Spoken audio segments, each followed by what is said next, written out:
Ya han pasado 2 semanas desde que todo esto empezó. Todo comenzó con un accidente petrolero. Todo el mundo pensó que solo era otro derrame de petróleo.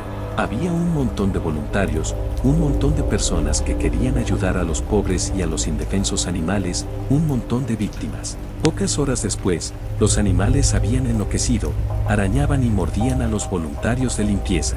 Dijeron que se trataba de un efecto adverso a lo que había en el camión cisterne. Los equipos de rescate aún trataban de sacar a la tripulación de la nave. Mientras cortaban la puerta, oían gritos en el interior. La lograron abrir, pero todo se fue al infierno. Hubo 6 minutos de emisión antes de que todo se quedase en silencio, 6 minutos de gritos y agonía. La tripulación de la nave atacó a los trabajadores de rescate como a los mandres rabiosos, rompieron sus huesos y desgarraron su carne. A la gente de la limpieza no le fue mejor. Aquellos que habían sido atacados por los animales ahora atacaban a los demás. Era peor que cualquier informe de zona de guerra, fue pura brutalidad y, sin embargo, la transmisión se prolongó 6 minutos más. Las caras de todos habían palidecido. Nadie podía explicar lo que sucedía. Se trató de continuar con la prensa regular, la economía, el clima y una linda historia de interés humano, pero no nos hicieron olvidar lo que habíamos visto. Traté de seguir mi vida con normalidad, pero cada vez que veía las noticias o caminaba cerca de un kiosco de prensa, ese gran misterio estaba allí. Tenían algunas explicaciones, una infección, unos parásitos cerebrales, pero no importaban, el mal estaba allí. Creepypasta zombie, ver imagen. 4 días después del informe inicial, el estado de emergencia fue levantado. La gente no sabía en quién confiar. Almacenaban alimentos y armas. Algunos huyeron. 3 días más tarde, llegaron a mi ciudad. Esperaba gemidos, riñas entre cadáveres y desmembramientos, pero allí es donde las películas mintieron. Recuerdo haber corrido tan rápido como podía, haber hecho bloqueos, barricadas, cualquier cosa para asegurarme de que la puerta permaneciese cerrada y haberme dirigido a la ventana. Era una carnicería, tenían conciencia. Un grupo de ellos se abrió paso a través de un edificio al otro lado de la calle. Saltaron a través de ventanas de cristal. Aunque se les habían incrustado fragmentos de vidrio, continuaron andando. Agarré los suministros que pude y acerqué algunos muebles para obstruir mi habitación. Di una última mirada a la calle. Desearía no haberlo hecho, mi cara se encontró con uno de ellos. Ahora sabían dónde estaba. No tenía ningún tipo de cuarto de pánico o un sótano seguro. El lugar más seguro en el que podía pensar era mi cuarto de baño. No había ventanas, solo había una puerta con cerradura. Llené mi lavabo y mi bañera con agua, obstruí la puerta de la habitación y me senté en el cuarto oscuro. Los gritos eran lejanos en mis oídos. Tras 2 horas sin rastro de ellos, me tranquilicé y pensé que no vendían y que podría agarrar un poco más comida. No obstante, se oyó un ruido en la puerta principal. Se oyó a alguien correr y derribar la barrera. Se oyeron pasos rápidos, gritos y un golpe en la puerta. Mis ojos estaban abiertos en su mayor amplitud. Se oyeron más golpes, sabían que estaba allí y que estaba asustado. Esta fue la pesadilla que había esperado desde el principio. No tenía a dónde correr, ni tenía mucho tiempo antes de que rompieran la puerta. Me senté de espaldas a esta, esperando que mi peso extra les dificultase su ruptura, pero todo empeoró. ¿Por qué no abres la puerta? Había una voz en el lado opuesto de la puerta. No hubo ni gritos, ni gemidos, solo una voz tranquila, susurrante, y a continuación, más de ellos. Hemos llegado para ti, serás más feliz si abres la puerta. No es tan malo. Las voces susurrantes se convirtieron en una cacofonía de ruidos tratando de convencerme, de entrar, de engañarme. Había oído que sus gemidos enloquecían a la gente, pero esto era peor, un canto de sirena. Me senté en la oscuridad y esperé. Recé porque se aburrieran, pero no se aburrieron. Me las arreglé para mirar por debajo de la puerta mediante un espejo. Sus ojos no pestañeaban y sus horribles caras habían sido embadurnadas de sangre. Sus gritos y susurros eran cada vez más horribles. Eso fue hace 2 días. No sé qué más hacer. Tal vez no sea tan malo. Tal vez abra la puerta.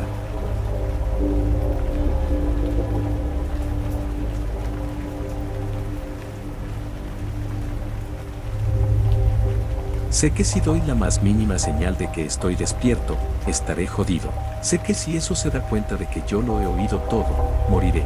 Estoy tenso, arropado con mi manta hasta la cabeza, exhalando aire caliente y húmedo que se acumula en el espacio que ha creado la sábana. Necesito aire fresco, pero el más leve movimiento me delataría. Mi padre y mi madre me miran fijamente sin parpadear. Horas antes, me había acostado. Había sido un día bastante largo. 3 exámenes en 3 horas, pruebas en gimnasia y, además, entrenamiento de fútbol. Todo eso me había dejado molido. Al otro lado de la pared, mis padres veían un reality show bastante cutre. Después de mentalizarme, me dormí. Un ruido leve me desveló a medianoche. Estaba confuso y desorientado. Seguía escuchando el ruido, el cual parecía provenir del salón. Poco a poco abrí la puerta y caminé a través del oscuro pasadizo que llevaba al centro de la casa.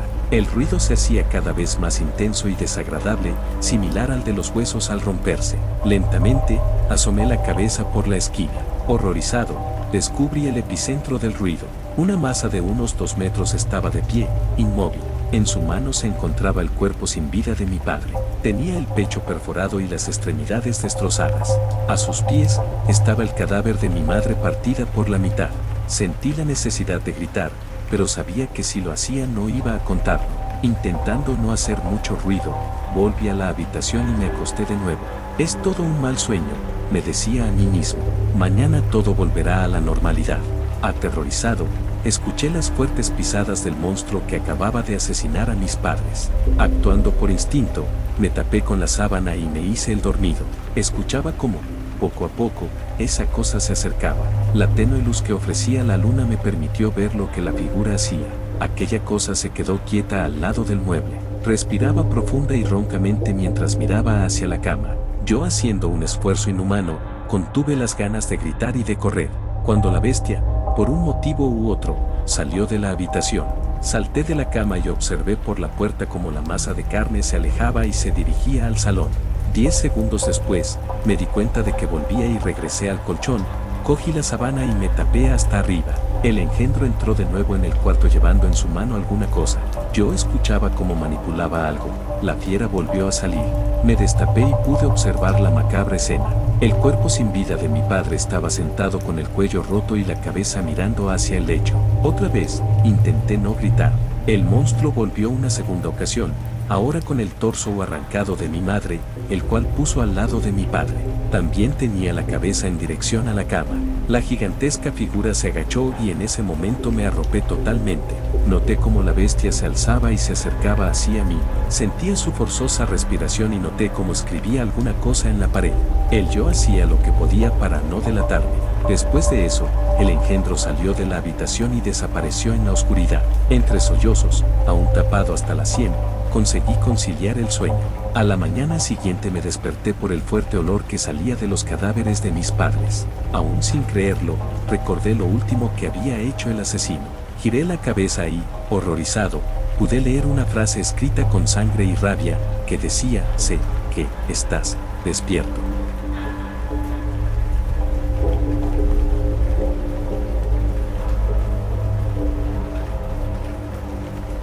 Te recomiendo que no sigas escuchando esta historia si sufres del corazón o tienes problemas para conciliar el sueño, porque Draco el Rastrillo, como es conocido en el círculo creepy en español, es probablemente uno de los personajes más perturbadores y escalofriantes de los que he escrito. Su origen es desconocido y la información que comparten las personas que han tenido la desgracia de verlo es escasa y con mucha frecuencia desaparece de foros de opinión y consulta, como si tuvieran miedo de que él pudiera descubrirles. Los que lo han visto, lo describen como una criatura de aspecto encorvado con los brazos mucho más largos de lo normal y en la punta de sus dedos unas garras tremendamente afiladas. Su cuerpo desnudo y malformado parece atrofiado y adquiere posturas más propias de un animal de 4 patas que de un humanoide. Quienes lo han visto dicen que por su forma de moverse parecería que ha sufrido un accidente que le hubiera roto todos los huesos. Sus ojos brillan en la oscuridad y desde la sombra se dedica a espiar a los que duermen. Pero ¿cuál es el peligro real de encontrarse con Draco? Durante el verano del 2003 esta criatura llamó la atención de los medios estadounidenses cuando una oleada de muerte se desencadenó con un patrón común. Todos parecían haber visto a una extraña criatura que les atormentaba en sueños y que les vigilaba mientras dormían. El rastrillo acostumbra a situarse a los pies de la cama y las primeras veces se mantiene oculto. Muchas de sus víctimas se despiertan con la sensación de ser observadas o sintiendo una presencia, pero la retorcida criatura se mantiene oculta y como mucho podrás escuchar como sus afiladas garras arañan los pies de la cama, marcas que podrás encontrar en la madera y que demuestran que la presencia que sentiste la noche anterior era tal real como el miedo que te provocó. Definitivo-02. Posteriormente comenzará a dejarse ver, en principio sentirás una sombra moverse en la oscuridad o verás una de sus garras asomando a los pies de la cama. Aquí es donde debes empezar a tenerle miedo de verdad, porque la próxima vez que te despiertes de noche estará esperándote a los pies de tu cama y podrás ver por primera vez sus ojos brillando en la oscuridad, unos ojos tan malvados y profundos que no los podrás olvidar jamás. Cada vez que cierres tus ojos los verás de nuevo y el miedo te invadirá de tal forma que nunca más podrás dormir con tranquilidad. El rastrillo desaparecerá de nuevo, pero una vez realizada su presentación, volverá cada noche a visitarte, pero esta vez no lo hará tímidamente. Se colocará a escasos centímetros de tu cara mientras duermes y, aunque no abras los ojos cuando sientas su presencia, él esperará durante minutos o incluso horas mientras llega a ti el olor de su pútrido aliento y el sonido de su entrecortada respiración, como si estuviera enfermo o tuviera un problema respiratorio. Si eres lo suficientemente valiente o loco como para abrir los ojos, Derak se presentará, te dirá su nombre, dependiendo de la versión lo hará como el rastrillo o como Derak, con una voz chirriante y chillona que te pondrá los pelos de punta y después saldrá de la habitación. Llegado a este punto, la mayoría de las personas huyen de su casa y se van a vivir lo más lejos posible para que el rastrillo no pueda encontrarles. Es por esto que muchos borran todo rastro o consulta que pudieran dejar en la red, pues es conocido que es capaz de buscarte allá donde estás. Los pocos que no lo hicieron desaparecieron de forma misteriosa y solo un reguero de su sangre y unas brutales marcas de arañazos en la cama y en el suelo quedan como testimonio de la brutal forma en la que fueron destripados por las garras de Derak. ¿Alguna vez has sentido una presencia a los pies de tu cama mientras dormías? ¿Has visto una sombra moverse en la oscuridad? Si es así, te recomiendo que te cubras la cabeza con las sábanas y por nada del mundo abras los ojos, porque si lo haces, Derak podría dejarse ver.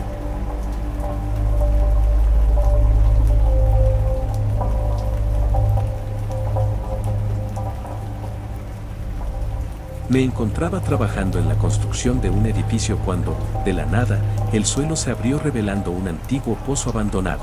Caí muchos metros hasta que topé con el suelo. Cuando me levanté, grité para pedir ayuda y mis amigos me indicaron que irían por una cuerda. Mientras esperaba, tomé la linterna y vi numerosas marcas desconocidas en aquel lugar. Cuando la cuerda llegó, me até muy firme y comenzaron a sacarme. Cuando estaba por llegar a la mitad, sentí un frío aterrador que provenía desde abajo. Al regresar a ver al fondo, vi el rostro de alguien, sin ojos, encarándome. Me estremecí de miedo. Entonces la criatura abrió la boca y dejó salir un grito horrible. Era totalmente pálida, tenía las facciones de un niño e intentó llegar hasta mí. Comencé a gritar de desesperación, pues por poco me alcanza. Mis amigos aceleraron el rescate y, una vez afuera, cuando volví a ver hacia el pozo, no había nada. Ese día me fui bastante perturbado a casa y apenas pude dormir un poco esa noche. Creía que todo había sido culpa de mi imaginación. Cuando desperté, a la mañana siguiente, estaba de vuelta en el pozo.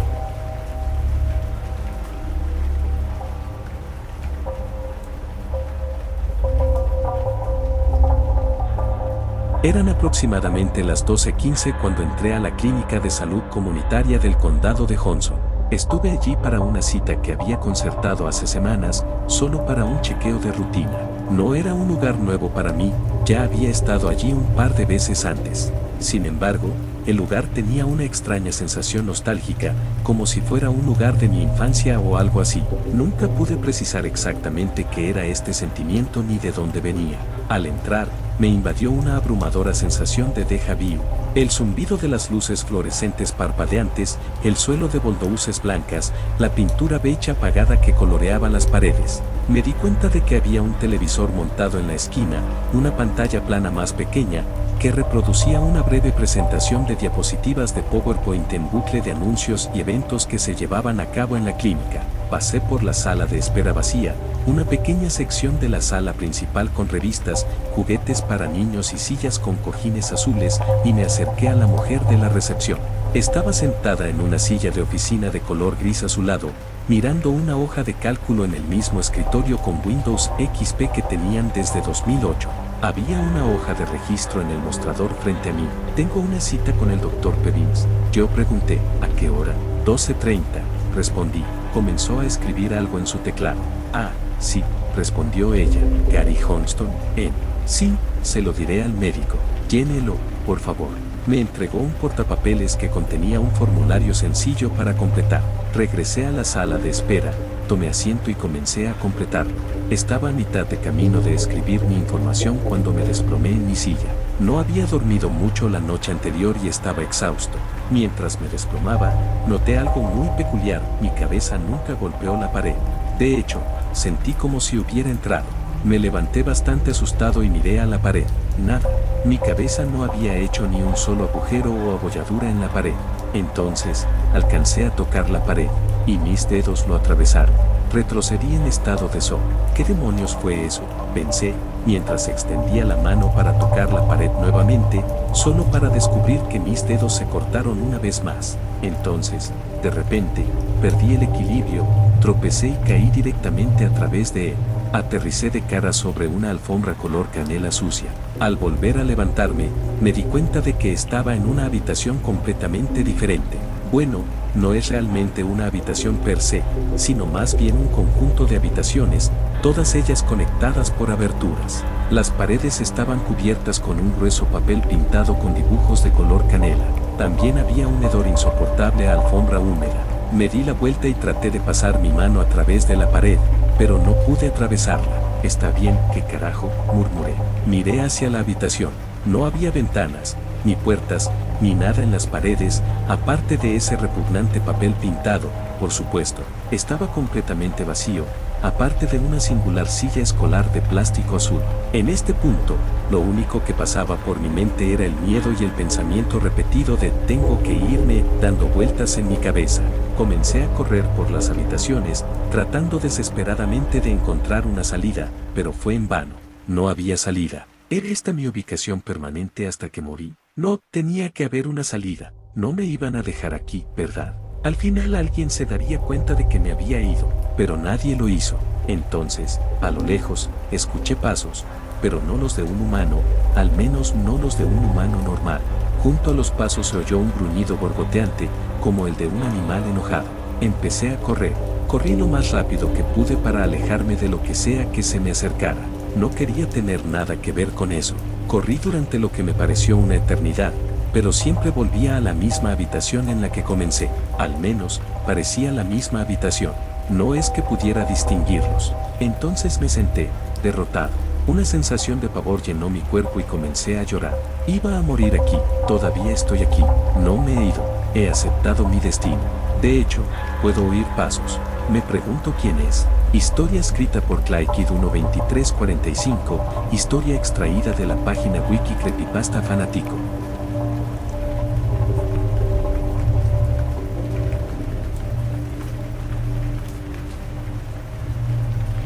Estaba en mi casa solo, ya que mis padres fueron a una fiesta y mi hermano fue a la pijamada de un amigo. El caso es que tenía la casa sola y pensé que haría lo que quisiera y sería muy divertido. Después de jugar videojuegos y ver películas, ya era demasiado tarde, tenía que irme a dormir. Me levanté en la madrugada, porque tenía mucha sed. Cuando estaba bajando por las escaleras de mi casa, empecé a escuchar que llegaban muchas notificaciones a mi teléfono, a lo que subí de nuevo a mi habitación. Vi que mi WhatsApp tenía más de 99 notificaciones. En ese momento me sentía un poco incómodo. Abrí la aplicación y vi que cada persona que tenía agregada me enviaban un mensaje que decía, mira la luna, es muy hermosa. Desde este punto, ya estaba asustado, ya que eso no era normal que todas las personas agregadas dijeran exactamente lo mismo. Pero luego una alarma en mi celular empezó a sonar y tenía un mensaje que decía, no mires la luna, tu vida está expuesta a riesgo. Intenté hablar con mis amigos, pero ninguno me respondía. Pero un amigo llamado Kevin empezó a escribirme, oye, ¿te está pasando lo mismo con la luna? Rápidamente le escribí, sí, estoy muy asustado, ¿qué debo hacer? Él dijo que no mire la luna, pero extrañamente la luna brillaba más de lo normal, y tenía mucha curiosidad de verla. Le dije a mi amigo que tengo mucha curiosidad, pero él insistía de que no lo haga. En fin, la curiosidad me ganó, dejé el celular a un lado. Me levanté de la cama y poco a poco abría la ventana y lo que vi fue demasiado hermoso. Era una luna con unos colores rojos, amarillos y morados. Era demasiado hermosa. Con una sonrisa le escribí a mi amigo: mira la luna, es muy hermosa.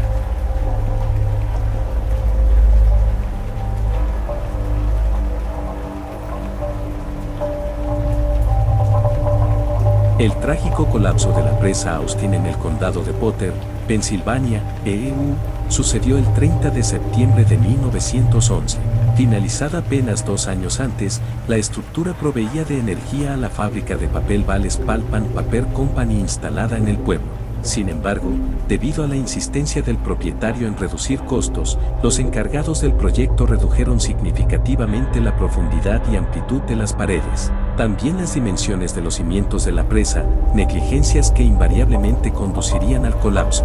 La presa ni siquiera cumplió los 2 años en funcionamiento cuando falló, provocando una devastación masiva en el valle y arrebatándole la vida a 78 personas, según cifras oficiales. Aunque resulta lógico pensar que todas estas muertes pudieron prevenirse, las circunstancias sugieren la presencia de un enigma previo al desastre. 1 año después del derrumbe, un periódico local publicó un extraño artículo refiriendo una historia paranormal relacionada con la tragedia.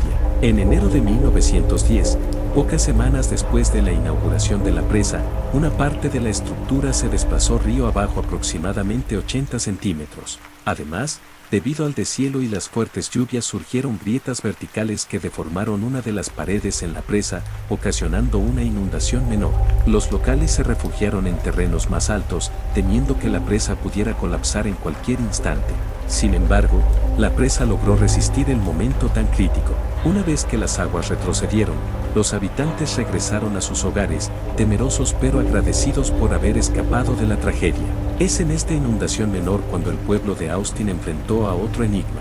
Empezaron a circular rumores sobre un fantasma que se manifestó en días previos como un ominoso presagio de una catástrofe inminente. Según el artículo del periódico, el enigmático visitante era descrito como un hombre alto y vestido de negro.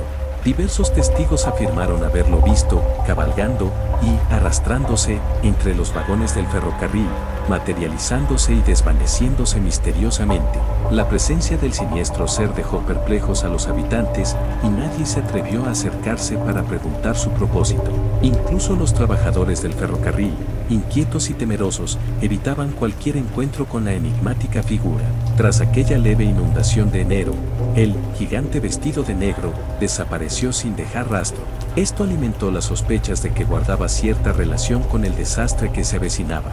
Sin embargo, cuando la presa colapsó por completo al año siguiente, los residentes, sumidos en el caos y en la tarea de reconstruir sus vidas, prácticamente olvidaron por completo al extraño personaje vestido de negro. No fue sino hasta el primer aniversario de la tragedia que los residentes de Austin, entre ellos un caballero descrito como uno de los héroes del desastre, llamaron la atención sobre la extraña aparición en los medios locales. ¿Quién era ese hombre alto vestido de negro que visitó Pensilvania en 1910? ¿Sería un espíritu del más allá, enviado para advertir a otros sobre su trágico destino? ¿O tal vez se trataba de una entidad paranormal con un conocimiento sobrenatural del futuro desastre? Lamentablemente, tan repentina y misteriosamente como apareció, la historia del extraño hombre vestido de negro se desvaneció, quedando sepultada entre las páginas de la historia, perdida en el olvido colectivo.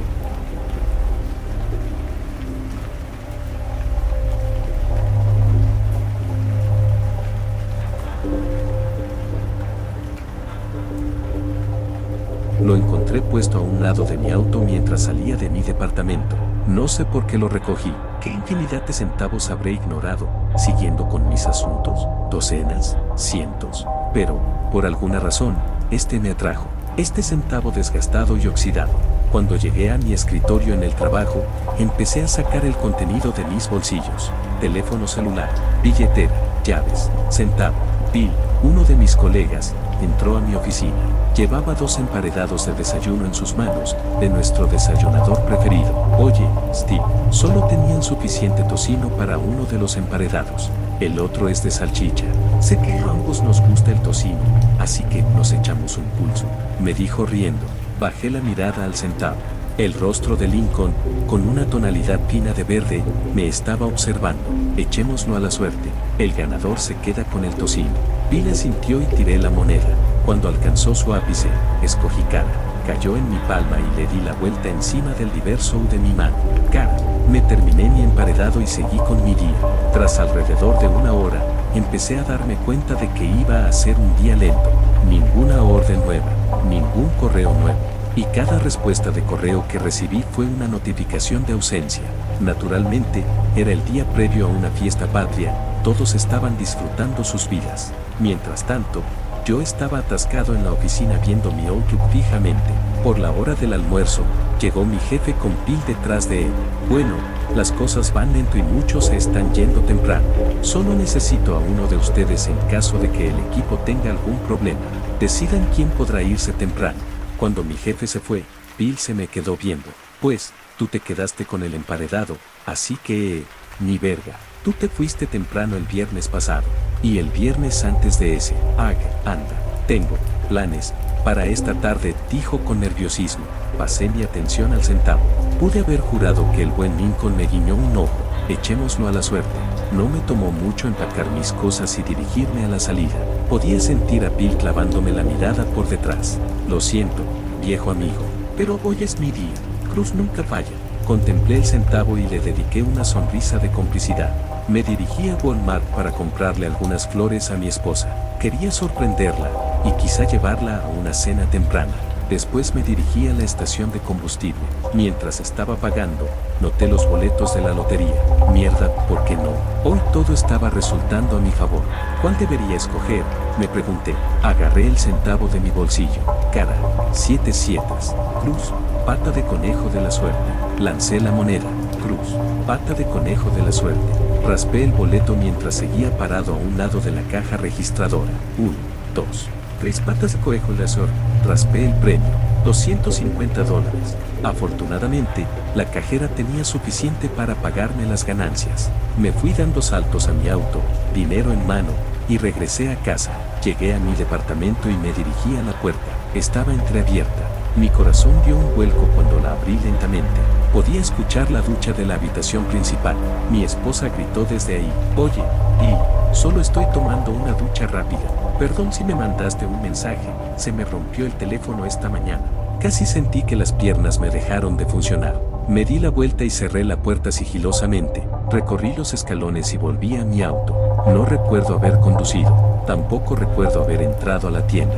Pero lo siguiente que supe es que estaba parado en la sección de cacería de Walmart. ¿Le puedo ayudar en algo?, me preguntó un empleado mientras yo esperaba frente a la vitrina que desplegaba una selección amplia de armas. ¿Quiere pistola o cuchillo? Sentí que mi mano derecha se sumergió en mi bolsillo para sacar las ganancias de la lotería. Mi mano izquierda hurgó en el otro para tomar el centavo. Echémoslo a la suerte. Esperé afuera de la puerta de mi departamento. Ahora estaba cerrada. Antes de que pudiera sacarme las llaves, se abrió de golpe. Mi esposa estaba hecha un mar de llanto. Sí. Ay, Dios, no quería que te enteraras de esta forma. Entré. Vi a Bill sentado en mi silla de la sala de estar. En mi silla. Mira, Steve, quiero que sepas que esto no tiene nada que ver contigo, se justificó mi esposa entre sollozos. Caminé hacia Bill. Él se puso de pie desafiantemente. Escucha, amigo, comenzó. Yo le había hundido el cuchillo en su abdomen antes de que pudiera acabar. Se me quedó viendo a los ojos a medida que su cuerpo se entumecía. Desde la lejanía, podía escuchar los gritos de mi esposa. Sí, oh, por Dios, ¿qué hiciste? Me giré hacia ella con el cuchillo ensangrentado aún en mi mano tensa. Ella estaba en el piso, aferrándose a una de las sillas de la cocina. Steve, no lo hagas, por favor, suplicó. Por favor, no me mates. Me detuve a unos cuantos metros de ella y busqué en mi bolsillo para agarrar el centavo. Echémoslo a la suerte. Conforme me adentro en la autopista, alzo el centavo. Casi me muevo. Brillante, vibrante. Un centavo jodidamente hermoso. Caigo en un bache por la carretera y escucho el movimiento de los cuerpos en el baúl. Mierda, ¿qué demonios haré con ellos? Los entierro, los tiro, miro el centavo, echémoslo a la suerte.